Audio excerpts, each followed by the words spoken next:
request Dr. Tharoor and Riyadh to remain on stage and kindly take their seats to proceed with the first discussion of the day, which focuses on Gen Z and how they can create a path for themselves with innovation and excellence. Good morning.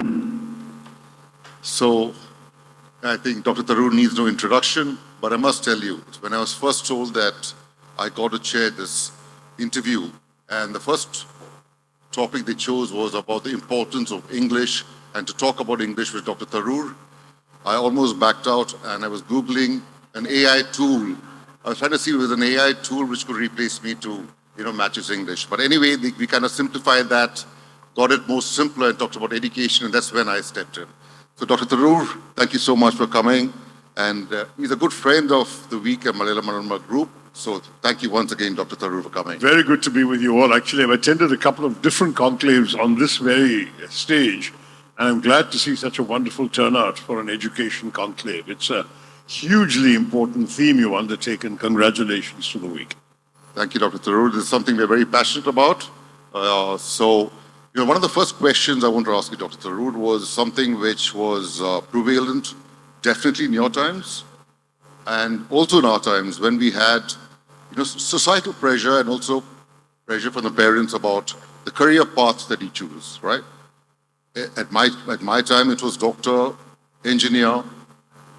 How would you advise students today about the career path they choose? Should they listen to the parents? Should they fall under the pressure of parents, or should they choose the path that they think will be easy for them? And how difficult is that in a country like India? Well, I think it's partially the fault of the earlier generation. I was incredibly blessed because I had a father who understood my reluctance to fulfill his fantasies. All parents in India expect their children to do what they couldn't achieve or what they want their children to achieve, rather than what the children want to do. And I think the important thing is today's younger generation, the Gen Z or Gen Z or whatever you want to call them, Gen Z seems to be the preferred pronunciation.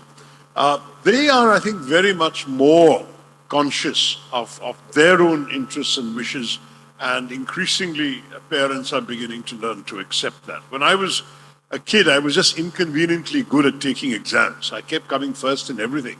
And yet when we were streaming at the end of, in those days we streamed in class 9, I opted for the humanities. And my teachers were so upset, they called my parents to school and said, this is our best science student, why is he choosing humanities?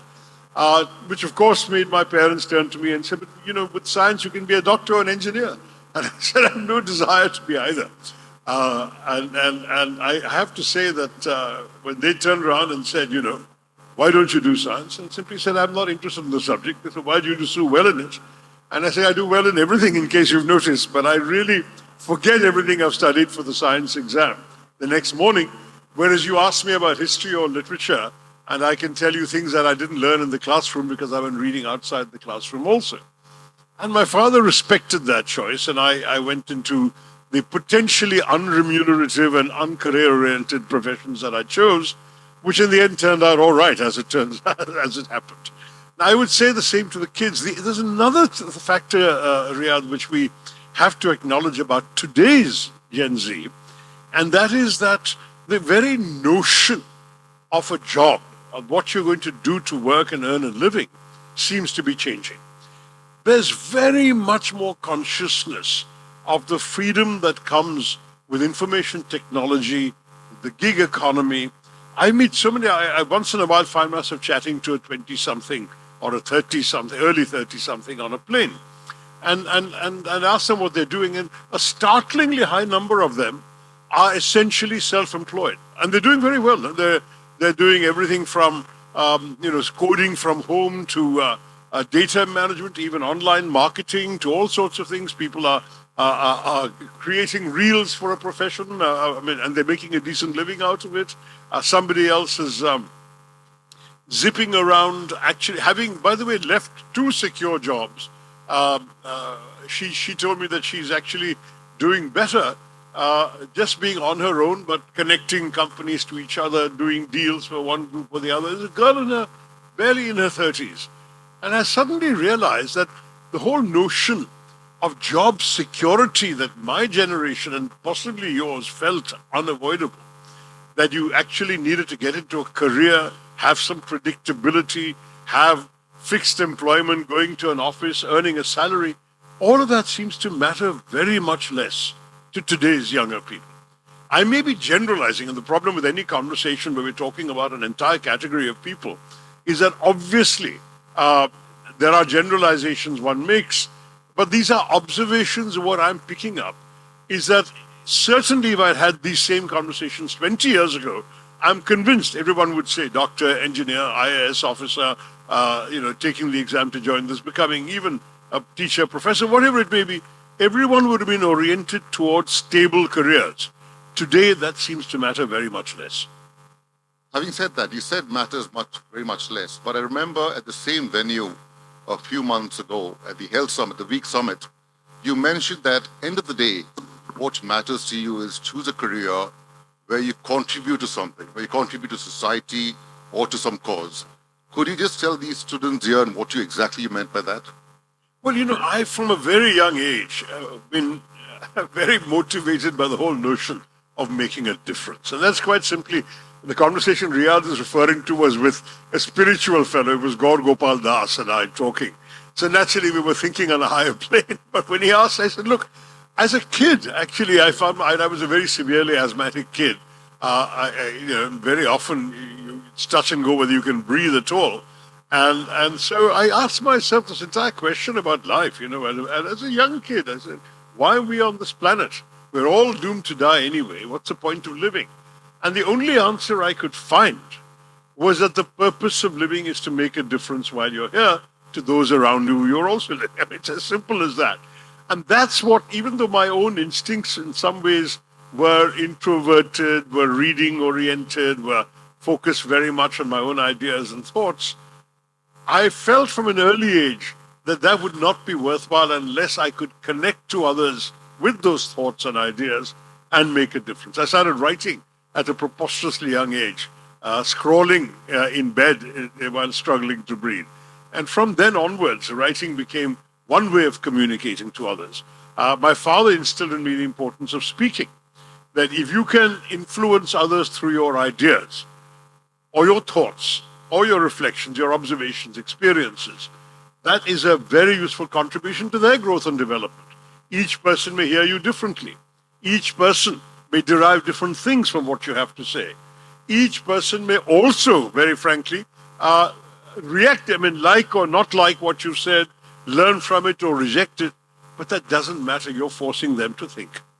And all of this became very, very much a part of who I am. I'm a human being with a number of reactions. I'm engaged with the world. I read extensively. I observe extensively. I meet people all the time. And then I react to what I see, and I react through my thoughts, my speeches, my ideas, my conversations, and my writing. And all of those are different ways of reaching out and saying, can I make a difference through that? And then in my work, I've tried to make a difference. I started off at a very young age at the United Nations, working for refugees, people who'd lost everything, their homes, their countries, their familiar assumptions. Went on from there to peacekeeping in the middle of all the post-Cold War civil wars. I was the person in the UN dealing with the civil war in the former Yugoslavia. And so the whole idea was put your head to the pillow at night, feeling that something you had done or said or written or decided had actually made a difference to human beings' lives. And to my mind, that became my driving force. It's what wakes me up in the morning and keeps me going. And the day I feel that I have passed my use-by date, as they say, my shelf life, and I'm no longer making a difference to anything, that would really be the end of my useful life. I haven't got there yet. We certainly don't think so as well. I don't know if others do, but I think you know what I'm talking about. But let me come back to this. So UN, of course, serving, because this has something to do with the next question that I want to come. UN, serving the UN, of course, like you mentioned, and then serving your own people as the MP of Thiruvananthapuram 4 times. Which, I know it's not comparable, but I just thought I'll ask you the question anyway. Which gave you more joy? Well, look, they're both very different, and yet there's something in common. And the common element is the making a difference. They're very different in the sense that at the UN I was dealing with the world. I was supposed to be serving, if you like, an abstraction called humanity. And many UN people do have that sense of removal that they are very rarely in direct contact with those whom their work or decisions or policies are actually affecting. These are abstractions, figures, concepts on pieces of paper for most of them. I was luckier. I was lucky in that I worked in the UN very very little in desk jobs and mainly in action-oriented jobs. Working for refugees, I mean, I was heading at a young age, so young I had to hide my age, heading the UN office in Singapore at the peak of the Vietnamese boat people crisis, when refugees were leaving their country, fleeing communism in small boats, coming out desperately hoping to reach safe land in a freer country, very often ending up drifting aimlessly in the South China Sea and being rescued by ships, who then would bring them into the port of Singapore to offload them. They couldn't carry a boatload of refugees on the ships. They were all cargo ships or trading ships or whatever, or even naval ships. And then they wanted to get rid of the refugees. Somebody had to arrange the formalities, getting them off, and then somebody had to look after them until a permanent solution could be found for them. That was the job of my office. And so I was actually seeing the people I was working for. I mean, it was by relating to the individual human beings in my care. Obviously, I couldn't see every single one when the camp population was at its peak, but I saw enough of them that when I went to a minister or an ambassador and had to persuade them to make some exceptions to their rules and policies to accept somebody for resettlement in their country, I was really talking about human beings. I mean, I have the satisfaction as a ridiculously young man of essentially having created, quote unquote, entire generations of Canadians or French or Americans who wouldn't have been any of those nationalities had I not persuaded somebody to make a rule and break a rule and take them. So those are the kinds of satisfaction that that job gave. Similarly in peacekeeping, a little more abstract. I did go out into the war zone several times. I must have made 16, 17 trips while the fighting was going on. I walked close enough to minefields to have been warned off. I've been shot at by snipers. I've been through all the fun of it. But at the same time, a lot of what I was doing was also, diplomatic, bureaucratic work, crafting reports of the UN Secretary General to the Security Council, talking to ambassadors, talking to military officers, writing coded instructions to our generals in the field to tell them what to do, what they could not do, what the policy was, crafting that policy. So it was two different kinds of making an impact, but it was still about people I could see, imagine, visualize. That is a great blessing. And even when I ended up in an administrative job as well, I was Under Secretary General for what was then the UN's largest department, the Department of Public Information. We had offices in 88 countries. I had thousands of people working for me around the world. And one of my mandates was to shrink the force. So I knew decisions I had to make were going to affect the lives of people for no fault of their own. But we were under tremendous pressure from the principal member states saying you have to cut costs. And learning how to do that, it's in one way is a purely bureaucratic job, cutting costs, merging offices, streamlining, etc. But to try and do two things along with it, remember the human beings and see if you can help find solutions for them, and keep people motivated, energized. I mean, I would address my staff every day and say things like, when you think of what your job is, don't think you're here to write a press release or make a radio documentary or create an audiovisual, those days, a TV film, because that's all the kinds of things our information department did. Think of yourself as actually trying to save humanity, to make lives better for people around the world, and what you're doing as a means to that end. Stay plugged in, stay connected to the larger purposes of each of the small things you're contributing.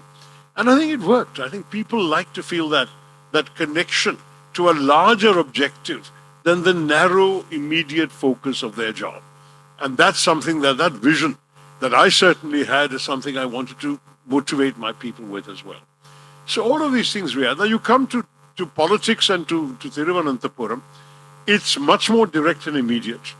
In that there are individuals coming. Every time I'm in Thiruvananthapuram, I will see literally a couple of hundred people a day, possibly more, because people start invading my home from very early in the morning till late at night with their petitions, their requests. Many of them are purely personal. I'll be very honest and say that not everything a politician does is going to be intellectually satisfying or even morally satisfying. I mean, morally, you have to ask yourself the question all day. This chap has come and asked me to recommend his son for a job. Is it fair that I'm recommending this boy merely because his father came, and I'm not recommending somebody else who might be more meritorious? His father didn't come, or whatever, or he didn't have a father to come, or he didn't think that he should influence the process. These are all difficult questions, but you do your job. You're there to represent people, and often, yes, the squeaky wheel gets the grease. It's those who come and ask for things who have to be serviced. So there's a lot of that as well. But then there are bigger, more, influential things I can look back upon, which will actually have a bigger abstract effect. For example, when I came for the first time in 2009 to fight an election, I discovered there had been a plan for a bypass to the national highway from Thiruvananthapuram to the Tamil Nadu border, which had actually been stuck for 40 years. The original plan had been conceived 40 years previously. Marker stones had even been laid. But for whatever reason, the highway never took off. It was never built. And I only learned about it. It wasn't even on the agenda of people telling me what were the important issues in Trivandrum until these ordinary people came to me and said, look, sir, this blessed stone has been on my land for 40 years. I can't mortgage my land. I can't sell it. I can't be sure I can invest in improving my house because the government can take away the land anytime. Can you please either get these stones removed, cancel the project, or get it done? And I decided cancelling the project would be a defeat. Let me try and get it done. And it was a terrific effort because I literally had to see 3 different successive highway ministers. I had to see 2 different chairmen of the NHAI, the National Highway Authority, persuade them. I had to chase at every stage of the project. You have no idea the hurdles it takes in our country, at least in the pre-Gadkari era, to actually get a highway built. It was insane. You not only needed to get all of these things done, get the project blessed, get it included in the union budget so that money would be given for land acquisition. You had to get all of that done. Then the land acquisition had to take place in time. There had to be an initial survey and a notification. And then the entire detailed survey, mapping, routing, everything had to be done within 12 months. God knows who came up with this. But if it was not done within 12 months, the whole project would lapse. That had happened twice in those 40 years. So I had to chase everywhere. I mean, I remember at one point, about 6 months into this, discovering no surveys were taking place on the land. So I called and said, what happened? They said, sir, all the surveyors have been transferred to other jobs, they're all doing other duties. I called the revenue minister, fortunately my party was in power, and said, you can't do this to me. This entire project will lapse unless this blessed thing is done. And he was good enough to sort of recall these surveyors, send them back to their department. I sat down with them and said, you guys have to work overtime if necessary. If this is not done, I will publicly blame you all. And so I really shook them up. Got it done. It actually went to the stage, and this is not funny because it really needed to be done. I had to call the printing press of the government gazette to ensure that the final printed notification appeared one day before the 12 months expired. Without a gazette notification, the entire project would again have collapsed. It was just incredible. And I know some of my leftist friends who think that development comes from shouting slogans and raising red flags. It doesn't. It comes from this kind of chasing every nut and every bolt and making every call and seeing everyone. And eventually now, there is a 4-lane highway from Thiruvananthapuram to the border. The people who are worrying about the stones on their land have sold their land at a much better price than they would have got 40 years ago. So they're happy. And this road, this highway, is transforming development and is going to change the lives of generations yet unborn. But that gives you a satisfaction. Or, on a very different level, persuading my friend, the UAE foreign minister, to give Kerala a UAE consulate and in my constituency. That again has made life so much simpler. Kerala's had to get visas from Chennai and Mumbai before. Now they can come to Thiruvananthapuram and get their visas to go to the UAE. Transform lives of thousands of job seekers. Anyway, and so there are big things you can do as an MP. Don't get me wrong. But you have to really make the effort. Right. The reason I asked, it's not totally connected, but working for UN and then back in your hometown was a lot of Indians, aspire to go abroad, right? And if we talk about the growing power, the economy, the Indian economy, and of course our students see the Nadellas and the Sundar Pichais of the world. So how do you kind of guide them? Do you say, you got to serve your nation, or listen, you got to think of yourself first? Both. I mean, I would say I have never told people you can't go abroad to study, because I did it myself. And it would be wrong, I think, to say, do as I say and not do as I did. So there are people like Sundar Pichai who stayed on. Yeah. So that's the challenge. I honestly have been through every phase of this argument.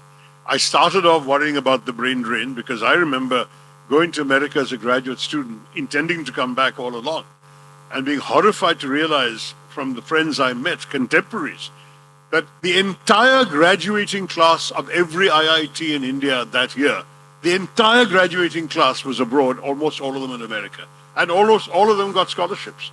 So the number one ranked student may have got a scholarship to Harvard or MIT or whatever, or Caltech, and the number, whatever it was, 45 or 50 in the class, might have got a scholarship to Georgia Tech or Rensselaer Polytechnic, but there was absolutely nobody left. And I thought, my God, what's going to happen to our country? We're training all these bright, capable, qualified IIT engineers. Then after a few years, after these guys rose to their successes, and the successes of Silicon Valley were really striking by the 1990s, then I began thinking, oh no, maybe it is a brain gain, because they were all from that generation that wanted to give back. And many of them were investing in companies in India in the 90s and the beginning of the century. Many of them were sending, of course, money to family and so on and so forth. Many of them, I met people who had set up schools in their home villages in India, etc., etc. So I thought, okay, no, the brain drain turned out to be a brain gain for us. A lot of these people are here. And then at that time, that first decade of the 21st century, there were a lot more people coming back. The entire graduating class wasn't staying. Some weren't even going. I remember when I was Minister for Education in the HRD ministry, I was so thrilled to see at IIT Indore a young Muslim boy from a village about 17 miles away from the IIT campus who had received, he was such a brilliant student, he had received scholarships from every major American college to do his graduate studies in astrophysics. He'd got MIT, Harvard, Caltech, but he'd also got another 5 or 6 places in astrophysics in Houston and so on that we've not heard of. And he turned them all down to work under a professor, I think his name was Srivastava, I've got it right, who was himself a tenured professor in America but had come back to Indore to actually do a project with a very sophisticated astrophysical telescope, of which there was only one other of its kind in the world, and that was in Houston. And they were doing this project, cutting-edge technology, and they were doing it in India. I'm talking roughly 2010, 11, 12, thereabouts. And I thought, this is now the new story. There would be people turning down America in order to study in India because India is going to offer the best. Sadly, that didn't continue, that didn't take off. I don't know what happened to that particular kid and that particular project. I'm assuming it's still on because I haven't heard otherwise. But it is also true, as Riyadh said, that a lot of young people from Gen Z are heading off to the West without ever wanting to come back. When you talk to them, and I've done so particularly in Kerala, because in Kerala the proportion of those who want to leave is ridiculously high. And you get a wide variety of reasons. One is a lack of opportunities for jobs in India. This is something that every political party has to be concerned about. We have to generate jobs. Our development and growth is striking, but a lot of it is jobless growth. Secondly, there are people who want to go because they say they will feel freer. They are stifled either by the social atmosphere, by the family atmosphere, the parental expectations, tyranny, controls they want to get away from, or from the political atmosphere where they feel insufficiently or they feel popularly intimidated to lead their lives. And it doesn't help that there's so much of the stupid moral policing going on by gundas in our society. In Bangalore, every other month you're reading stories of young boys and girls on a date who are being attacked by goons for holding hands on a street or at a pub or whatever. I mean, this kind of thing really has to be curbed much more effectively. People must be free to lead their own personal lives. It seems preposterous that there are others who presume to tell them what they can and cannot do. But these kinds of factors are by and large things we can't do much about unless we really make a conscious effort to do them. Otherwise, people will keep going. A follow-up question to that. So we have principals and leaders of colleges, the best colleges in India, the best universities, the best schools, B schools. What's your advice, having studied here and studied abroad, and also interacted with people who've studied recently in India and also studied abroad? Is there a gap between the education system here in India, whether it's colleges, B schools, universities, and those that we have, say, in the US or in Britain? Well, look, it's difficult to say because I have been now away from the education space for a while, and therefore I don't want to presume that my insights are authoritative. I will, and certainly I hope you will ask the same question to those who are actually in college education today, both from the students and from the principals and teachers. But by and large, even if we are catching up much more, and in many, many areas, technology in particular, we seem to be aware of what's happening in the rest of the world and trying to keep pace. And you know, at most we may be a year behind or whatever in getting AI on stream or things like that into our educational system and in the technological campuses and so on. I think the couple of areas in which we are still different. I think there is still an overemphasis on examinations. And I can understand this intellectually. It's partly because how do you differentiate between people when there are so many of them? And in a country with such a large population, a large student population, exams become the only way of measuring quality. And I'm afraid it's not an adequate way. And I say this somebody without any sour grapes because I kept topping. And I think that's something we need to do much more of because that's what the world today respects and values. And the other thing I would say is as far as the extracurriculars and campus life is concerned, for God's sake, lighten up, principals. Let the kids have a little more freedom.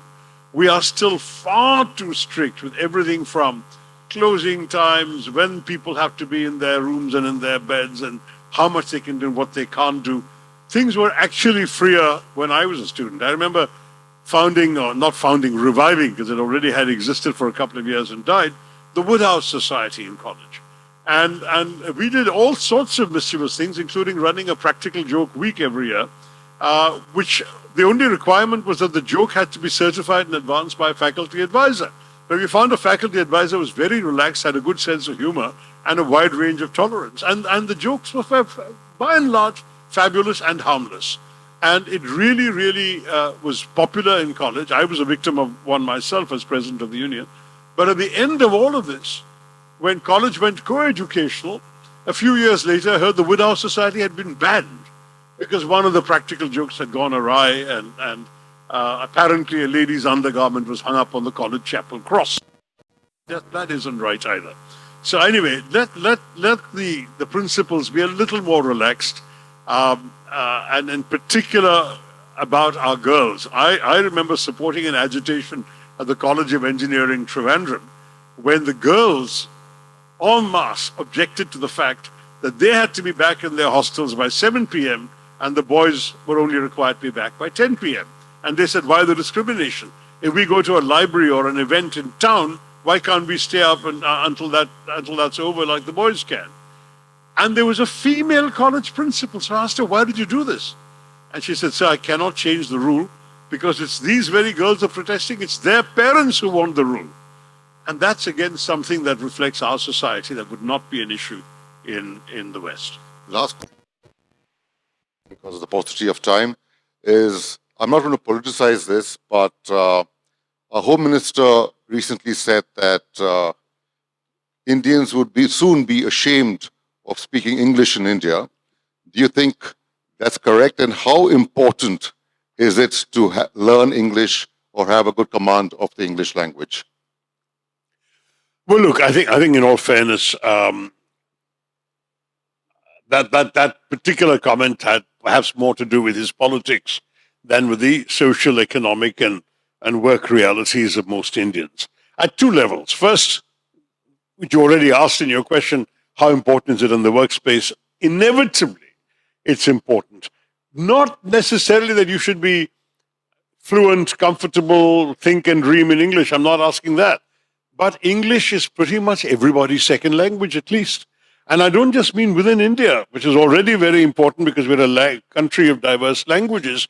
And when two Indians meet and they don't know where each other is from, you're safer first attempting to communicate in English than in Hindi or any other language, right? So, and then you figure out that you may have an Indian language in common, you can relax into that. But there is that. But there's also the fact that in an increasingly globalizing world, almost any job you do, you'll have consumers and customers who don't speak your mother tongue. Whatever your mother tongue may be, Hindi, Malayalam, anything you want. And therefore, to have a language in common, it has to be English. You might be connecting with a German customer online. That German, his first language is German, your first language is Malayalam or whatever, Marathi. But both of you should have enough English that you can actually get your work done. So English is an indispensable tool in a globalized world with increasing consumers, customers, clients, and even friends and social contacts accessible that way. But the second thing, and I thought we'll talk a little more about Gen Z and language, so I read up to make sure that I wasn't completely out of touch. And it turned out that that one of the things that's striking about Gen Z language in India today is the evolution of an English-based hybrid.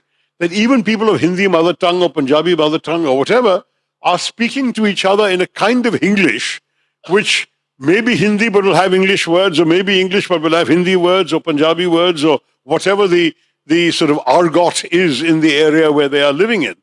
If it's Delhi, you will get a kind of Gen Z informal conversation, which is a mixture, indistinguishable mixture of Hindi and English, with some Punjabi thrown in. And that's what they're speaking to each other. And there are versions of this in Calcutta with Bengali and in Bangalore with Kannada and in Bombay with Marathi and so on. There's this transformation taking place at that level of the way in which language is used for informal communication, which also has injected English into everybody's vocabulary. It'll soon reach a stage where nobody in India, and remember 800 million of our Indians already connected to all of this on their mobile phones, right? The internet. When I was entering politics, it was estimated that the entire connected population in India was below 10%. People with access to the internet, even those who went once a week to an internet cafe, were less than 10%. Today, it is about 65. That's probably an undercount. It may be higher because more and more people have found a mobile phone indispensable. You read stories about working class people, and there's a reference to their mobile phones. There's a transformation now. And in that mobile phone, what are they seeing? They're seeing reels that have been made by these Gen Z people. They're seeing messages, conversations, they're hearing other people talk. And that's going to influence everybody. We will soon get to a point where even somebody who believes he doesn't know English actually has learned English words through osmosis, as a linguistic osmosis this way. Well, thank you so much, Dr. Tharoor, on behalf of all the students, and those who look after them and nurture them, and on behalf of the week, thank you so much for spending some time with us. Thank you so much. As you saw my colleague coming up, I'm supposed to be in front of the Gandhi statue at Parliament protesting right now, so I better run. Take care, all of you. Thanks. Bye.